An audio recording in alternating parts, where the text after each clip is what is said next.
Hey, what's going on YouTube? Thank you for coming back to another episode of Scattered Brilliancy. My name is Travis, and I'm here to review Married at First Sight Season 7, Episode, I guess like 4 or something. It'll be in the description.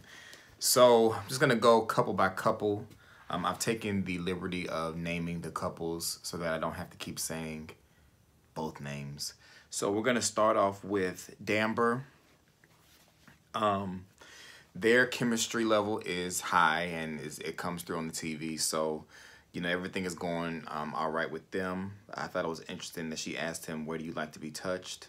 And, you know, he didn't say anything sexual. So, you know, hey. But their physical chemistry is a lot. They did consummate their marriage in Mexico. So, I don't really have much notes about them. The only thing to note about their marriage right now is apparently Amber had a relationship with someone at a gym, and Dave knows this guy because apparently when Amber was in this whatever kind of relationship it was with this guy, the friend told Dave about her. So she decided to go ahead and tell him in Mexico that, you know, she had a relationship with this guy. He said, oh, yes, I remember him telling me about you. So he's feeling some kind of way. However, he says that because they're married, you know, that he'll stick around, whereas if they were just dating, he would have chucked her the deuces. And that was all I really have for Damber. That's their name now. We'll refer to them as Damber, okay? For Babel, that's the next name, Babel, all right? Side note, the rooms were very nice at the resort. The insides, you know, weren't all that great, but I like the fact that they had the pool that was kind of connected, so that was nice. So they did a struggle toast. I forgot why I said it was a struggle toast. I wrote down struggle toast. Whatever. He says he feels like he's very lucky, so they do the sexy dice and they roll that, and that was extremely awkward. I think I might have said it last week, but they're a very awkward couple to me. Like I said, his maturity level reads through as so much lower than hers. But you know, it is what it is. The major note for them was that at one point during the episode, they talked about their, I don't want to say necessarily vision, but he was pretty much expressing that he wanted to be the man of the house. And to him, that meant he was out working while the wife was at home watching the kids. What's her name? Danielle wasn't feeling that. She did not want to be that kind of wife.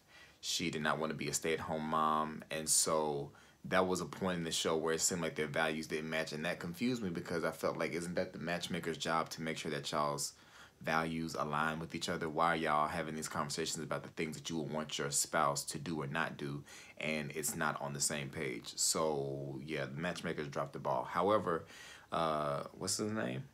Bobby decided that that's something that he can let go, that he doesn't have to necessarily have a stay-at-home wife/mom. So, you know, that was good. And the thing that, you know, was the biggest talk or the biggest interesting point for the show was, what's their name? Tremia. Calling them Tremia from now on.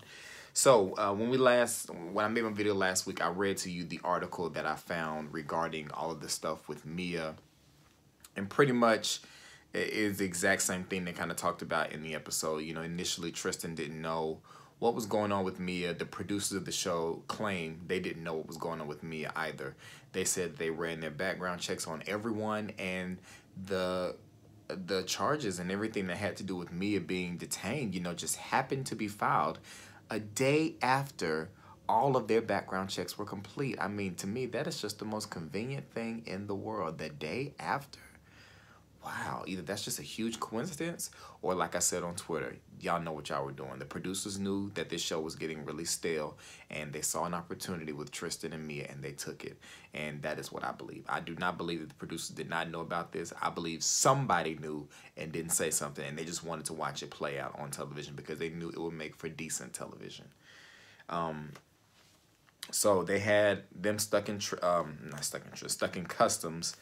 And the producer meets with Tristan back at the hotel and kind of gives him the information of what I just told you. And then he gives him the paperwork, and he gets to read over it and sees the stuff about the stalking charges and the fraud charge. So they say they had her for 2 days before she was released. So they were trying to, they being the, I think Tristan talked to Pastor Cal and the Jessica lady.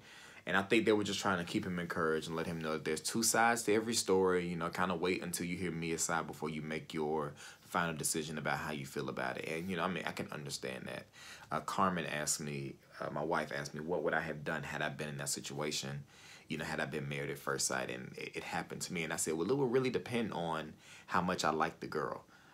If she was somebody who I thought was like just fine and we had a really deep connection, you know, I'd probably say, okay, well, I'll wait it out. But if she was somebody who was just aight and we really weren't connected on much, you know, I would have chucked the deuces and asked the producers about an annulment, because at that point, they were only like 48 hours, 72 hours into all of this. So, you know, he really didn't have a need to stay, but, you know, he decided that he wanted to stay, and he said he told her at the altar he was going to be there for her or something like that. So, you know, that's what he did. You know, one thing that crossed my mind when they handed him that the paperwork was, I immediately thought, oh my God, what if he can't read?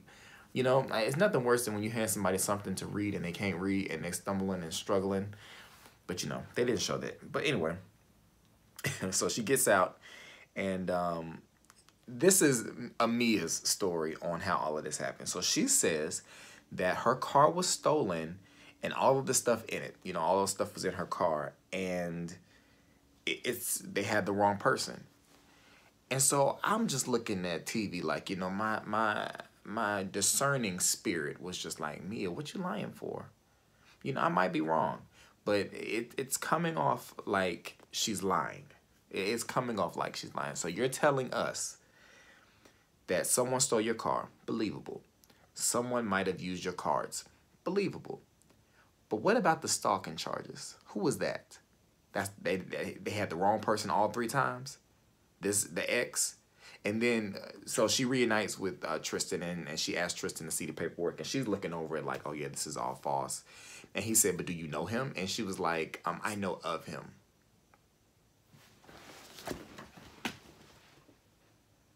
Mia, you know of him. Now you done lied to us, and now you lying to Tristan. It's gonna come back on you. So you might as well just tell the truth, because it'll set you free. I'm just like, why you always lying? Why you always lying? No, Mike, you know, like, stop lying, okay? So she says, you know, all of this is not true, and I know that this is something that's going to be carried out throughout probably a few episodes. And Tristan's trust definitely should feel a way regarding trust. I think he has every right to feel some kind of way, because I couldn't trust her either. Like, and she wasn't even, I mean, but he was happy to see her, but I think he's taking her at his word. He's not going to question anything, and he's just going to say, if you're telling me, because he said, all right, if you tell me that it's not true, then hey, it's not true. I don't want to look at it anymore. And, you know, I mean, you know, good for him, but couldn't be me. But, you know, we'll see what happens with that. I figured she wouldn't get out until the end of the episode. You know, they was going to draw it out, you know, just to add more drama to it. Where, so they like going back and forth between the sunny beaches of Mexico to the rain and clouds of Dallas. And then the couples ended up meeting in Mexico, and they were like, where's Tristan and Mia? So I don't know if the producers should maybe tell them, hey, you know, something happened, but I guess, you know, they'll leave that for later. So this episode wasn't that exciting. However, I can say that I am interested to see how all of this will affect Tristan and Mia, because I'm pretty sure it's not going to affect them in the best way. So, yeah, I mean, that wasn't, you know, not much went on. It was really, Tremia's storyline was really the most interesting thing of this episode. So, you know, that's all I got. Remember to like, rate, and comment. Subscribe if you haven't. Follow me on Twitter, because I'm usually always live tweeting during this show. I don't tweet much any other time, but I definitely live tweet during this show. Again, my name is Travis. If you have any questions, you can send them to scatteredbrilliancy@yahoo.com. Thank you for watching this review for Married at First Sight, Season 7, episode like 3 or 4, something like that. Excuse me, something like that. And I'll talk to y'all later. Peace.